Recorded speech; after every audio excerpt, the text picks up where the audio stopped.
दामाद के प्रति प्यार है जी।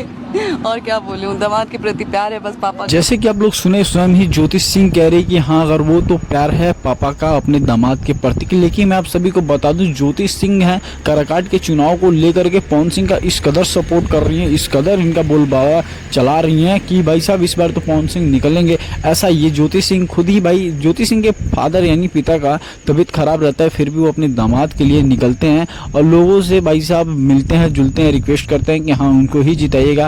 पवन सिंह भी यही चीज़ देखते हुए कहते हैं कि हाँ, मुझे किस बात का डर है, जब बीबी और मेरे बीबी के पापा जब साथ हैं, मेरी वाइफ मेरे साथ खड़ी है, तो भाई मुझे कोई हरा नहीं सकता है, कोई कुछ नहीं कर सकता। भाई ये देखो, यही है पावर, यही होता है परिवार का पावर। ऐसे पवन सिंह स्टेज पे भाई कहते हैं और कहते हैं कि मेरी बीबी बहुत ही अच्छी है, मेरा हर जगह सपोर्ट करती है, मेरा ख्याल रखती है, ध्यान रखती है, भले झगड़ा हो लड़ाई हो, लेकिन हाँ हमेशा मेरे साथ खड़ी रहती है। गाइस, तो पवन सिंह और ज्योतिष सिंह के लिए भाई आप लोगों को लाइक तो करना पड़ेगा। हाँ, और इन लोगों के प्रति आप लोगों का कैसा प्यार है कमेंट में जरूर बताइएगा। अब बाकी चैनल को सब्सक्राइब करते जाइए।